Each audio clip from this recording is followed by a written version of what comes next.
मेघालय के प्रदेश उपाध्यक्ष वेश्यालय चला रहा था। कितना गंदा शब्द है। हमारे घर में परिवार के साथ वेश्यालय शब्द इस्तेमाल भी नहीं कर सकते हम लोग। लश्कर तुम्हारा, सरदार तुम्हारा, सच को झूठ लिख दो अखबार तुम्हारा। कि स्मृति ईरानी की बेटी बाढ़ में गौमांस परोस रही थी। कहना चाहूँगा कि सबसे पहले भाजपाइयों को शर्म से डूब मरना चाहिए। शर्म से इसलिए डूब मरना चाहिए कि जितना भी कुकर्म होता है, जितने भी देश में कुकर्म हो रहा है, सभी कुकर्मी भाजपा में ही है। आपने सही कहा, मेघालय के प्रदेश उपाध्यक्ष वेश्यालय चला रहा था। कितना गंदा शब्द है। हमारे घर में परिवार के साथ वेश्यालय शब्द इस्तेमाल भी नहीं कर सकते हम लोग। वेश्यालय चला रहा था और 500 कंडोम पकड़ा गया उस प्रदेश उपाध्यक्ष के पास, और किसी भाजपा वाले ने विरोध नहीं किया। ये नया बात नहीं है। भाजपा वाले हर कुकर्म करते हैं, है ना। लश्कर तुम्हारा, सरदार तुम्हारा, सच को झूठ लिख दो अखबार तुम्हारा। क्या बात, सच को झूठ लिख दो ना। फिर से बोलूं? फिर से बोलिए। लश्कर तुम्हारा, सरदार तुम्हारा, सच को झूठ लिख दो अखबार तुम्हारा। लश्कर का आतंकवादी पकड़ा गया। कमांडर कौन था? भाजपा का IT सेल प्रमुख था। वो भी बोला कि झूठ है, मानने से नहीं माना कि वो हमारे भाजपा का नहीं है। उसके बाद गोवा में स्मृति ईरानी की बेटी बाढ़ चला रही थी। अवैध बाढ़, जो व्यक्ति मर गया उसके नाम पे लाइसेंस लेकर के बाढ़ चला रही है। पढ़ रही थी, वही तो मैं बोल रहा हूँ ना। बाढ़ चला रही थी, वो भी मानने से इनकार कर दिया। यानी सरकार तुम्हारा मानने से कुछ जो मन है लिख दो। कैसे बताइए?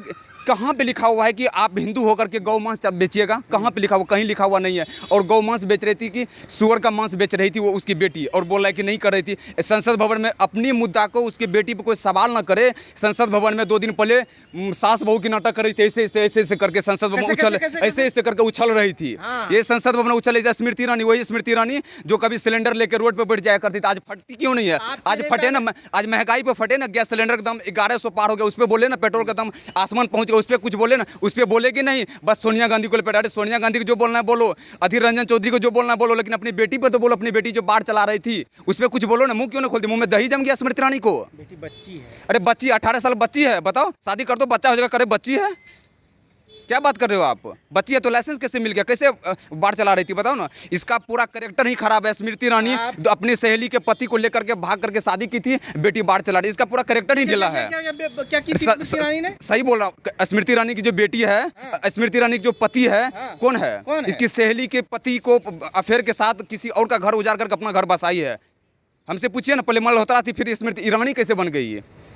ये सच्चाई है भाजपा की, ये सच्चाई स्मृति ईरानी की है। बड़ा बयान समर्थन दे रहे हैं अपने नेताओं का। मैं नेताओं का समर्थन नहीं कर रहा हूँ, मैं सच्चाई बता रहा हूँ। ये सच्चाई है, ये बिल्कुल सच्चाई है कि स्मृति ईरानी की बेटी बाढ़ में गौमांस परोस रही थी। बाढ़ चला रही, अवैध लाइसेंस, किसी और जो मर गया उसके नाम पे लाइसेंस लेकर के। ये सच्चाई, ऐसे स्वीकार कीजिए। लेकिन भाजपा वाले कुछ नहीं बोलेंगे, क्योंकि भाजपा वाले मुद्दा को भटकाना चाहते हैं। कभी महंगाई पे बात नहीं करेंगे, कभी बेरोजगारी पे बात नहीं करेंगे, कभी शिक्षा पे बात नहीं करेंगे। 21,000 से ऊपर स्कूल बंद हो गया सरकारी कोरोना काल में, उस पर कोई किसी ने कुछ नहीं बोलेगा। एक गाँव बना करके दिखा दे हिंदू राष्ट्र का, मैं मान जाऊँगा। कैसे हिंदू राष्ट्र बनेगा? हिंदू राष्ट्र बनेगा तो मुस्लिम का क्या होगा, सिख का क्या होगा, ईसाई का क्या होगा, बौद्ध का क्या होगा? बताइए ना। यही हिंदू राष्ट्र बनाने के चक्कर में अपने देश को लेकर के, अपने एक धर्म को लेकर के श्रीलंका वाले बना रहा था ना। क्या हुआ श्रीलंका का? पतलून ढीला हो गया ना, नेताओं को मार मार के दौड़ा के पिटा है ना। इसी तरह यहाँ होगा। हिंदू राष्ट्र बन ही नहीं सकता, क्योंकि संवैधानिक रूप से कभी हिंदू राष्ट्र हो ही नहीं सकता। अगर हिंदू राष्ट्र बनाना, सबसे पहले से एक गांव बना करके दिखाए और कहता है हिंदू राष्ट्र। अब देखिए, अखंड भारत की बात करता है, RSS की मैं बात करता हूँ। RSS में मैं रहा हूँ, मैं RSS में 3 साल रहा हूँ। मैं RSS की सच्चाई बताता हूँ। सुबह शाम उसमें भारत माता की जय, भारत माता की जय बोला जाता है। वो भारत माता की जय जो इंग्लैंड की महारानी ब्रिटेनिया की फोटो है भारत माता में, असली फोटो नहीं है। असली फोटो 1905 में बना था भारत माता की, रविंद्रनाथ टैगोर ने बनाया था। रविंद्रनाथ टैगोर जी के भाई रविंद्रनाथ टैगोर जी ने बनाया। उस भारत माता को नहीं दिखाएगा। अखंड भारत बोलता है। अखंड भारत में कौन कौन देश आएगा? पाकिस्तान आएगा, बांग्लादेश आएगा, म्यांमार आएगा, जितने भी मुस्लिम देश है सभी मुस्लिम देश आएगा। हमारे देश के जो मुस्लिम भाई हैं उनको सुबह शाम पानी पी करके भाजपा वाले, RSS वाले गाली देते हैं। तो भाई दूसरे देश के मुस्लिम को क्या करेंगे? आरती उतारेंगे? आप कैसे इसको एक्सेप्ट करेंगे? बताइए जरा मुझे। कोई रोड में बता देगा कैसे अखंड भारत होगा, मैं मान जाऊंगा। अरे नरेंद्र मोदी बनाएंगे ना। कैसे बनाएंगे? रोड में होगा ना, कुछ तो रोड में होगा ना कि कैसे बनाएंगे? नरेंद्र मोदी बनाएंगे 56 इंच का। अरे कैसे बनाएंगे? RSS वाले बताएं ना, 97 साल हो गया, 100 साल होने वाले 2025 में। कैसे होगा? अभी तक इसके पास कोई रोड मैप नहीं है। 4 दिन पहले मेरे पास RSS के बहुत बड़े पदाधिकारी का फोन आया था बिहार से। वो बोला कि 100 वर्ष और लगेगा। भाई 100 वर्ष और लगेगा तो कोई भी काम करने के लिए मैं मानता हूँ 7 वर्ष से 10 वर्ष काफ़ी होता है। अगर अखंड भारत बनाना है तो 10 वर्ष भी काफ़ी होता है। अगर नीयत ठीक हो, राजा की नीयत ठीक हो तो कोई भी काम असंभव नहीं है। बिल्कुल खराब है। बिल्कुल खराब है, नियत खराब नहीं है तो बेरोजगारी इतना कैसे बढ़ गया। यही मोदी है जो 2014 में आने से पहले ये बोल रहा था कि जब हमारी सरकार आएगी तो हर साल 2 करोड़ बेरोजगारों को रोजगार देंगे। अभी आंकड़ा है 2 दिन पहले संसद भवन के पटल पर रखा गया है, सरकारी आंकड़ा है, मैं नहीं, भारत सरकार का आंकड़ा है। टोटल बेरोजगारी जो है, टोटल आवेदन किया था नौकरी के लिए 22 करोड़ 5 लाख से ऊपर, नौकरी कितने को मिला? 7 लाख को, मात्र 7 लाख को। मैंने 22 करोड़ अभी भी दर दर के ठोकर खा रहे हैं रोड पे। कौन है इसके जिम्मेदार? क्या मोदी जी जिम्मेदार नहीं है? क्या भाजपा सरकार जिम्मेदार नहीं है? जो सरकार में हुए मोदी जी जो बोले हैं एक भी काम नहीं किए। मोदी जी क्या बोलते थे? पैसा उसी देश का रुपया गिरता है जिस देश का प्रधानमंत्री गिरा। आज मोदी जी गिरा हुआ है, दुनिया मानते हैं सबसे ज़्यादा गिरा हुआ आज मोदी जी है, क्योंकि डॉलर के मुकाबले रुपया 80 पार हो गया है। पेट्रोल का प्राइस देखिए कहाँ चले गया, काला धन आने के बजाय, वहाँ से आने के बजाय और बढ़ गया, वो चले गया 250% काला धन बढ़ गया है मोदी के शासनकाल में। मैं ये सच्चाई क्या चाहते हो यार, क्या चाहते हो आप बताओ? मैं क्या चाहता हूँ?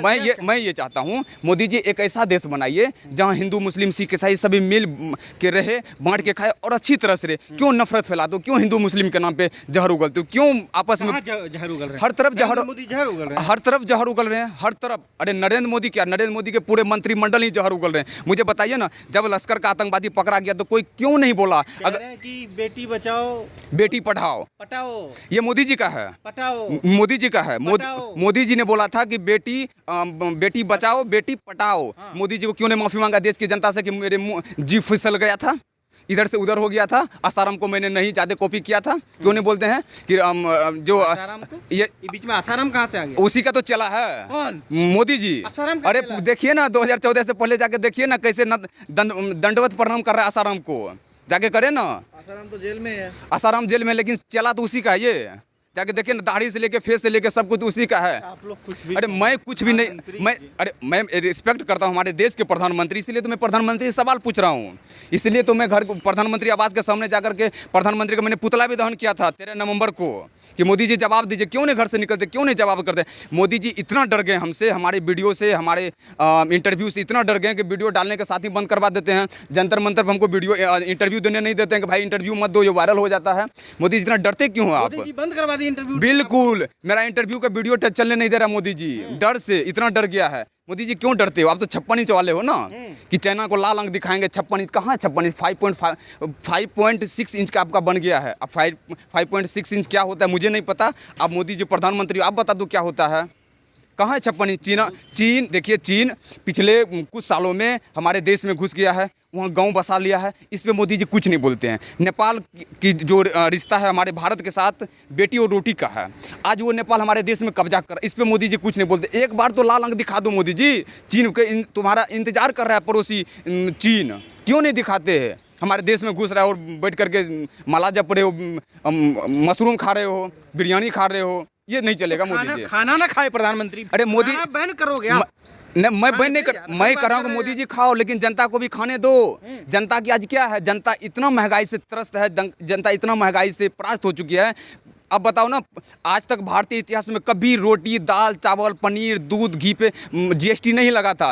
पहली मोदी जी पहले ऐसे प्रधानमंत्री हैं इन सारे चीज़ पे जीएसटी लगा दिया है। कफन पे जीएसटी लगाने वाले पहले प्रधानमंत्री। मैं कांग्रेसी नहीं हूँ, मैं नहीं, मैं जानता हूँ इस देश का, मैं जानता हूँ, मैं एक वोटर हूँ। मैंने मोदी जी को जिताया था और 2014 में मैंने भी मोदी जी के लिए कैंपेनिंग किया था, मैंने मोदी जी को वोट दिया था। इसलिए आज नहीं, मैं देश की जनता हूँ, मुझे जो अच्छा लगता है वो करता हूँ। मुझे लगा था 2014 में मोदी जी अच्छा करेंगे, मैंने वोट दिया था। आज लग रहा है गलत कर, मैं सवाल पूछ रहा हूँ। क्यों नहीं मैं सवाल पूछ? अपने सरकार से, अपने जनप्रतिनिधि से सवाल पूछना गलत है? अगर गलत है तो मुझे ठीक है सजा दे दो, जो सजा देना है, जेल भी तो मिलेगी। हाँ कोई बात नहीं, भर दो ना, देखना कितना तुम्हारे अंदर दम है, मैं भी देखना चाहता हूँ। अब क्या ऑप्शन क्या है? ऑप्शन है मोदी जी को, ये जो जीएसटी पर, ये जो हर चीज़ पे महंगाई लाए हैं जीएसटी के रूप में, इस महंगाई को वापस ले, जनता को जीने दे। जनता बेरोजगारी से पहले त्रस्त है, ऊपर से महंगाई बढ़ा रहे हो, जनता कैसे जिएगी? मेरे पास हर दिन 2 4 5 का कॉल आता है, हर दिन अलग अलग देश के अलग अलग कोने से। पूरी तरह व्यापार बंद है, महंगाई चरम पे है, बेरोजगारी का हाल देख रहे हो, सब जगह त्रस्त है जनता। मैं चाह रहा हूँ कि मोदी जी इस पर काम करें, बस यही है।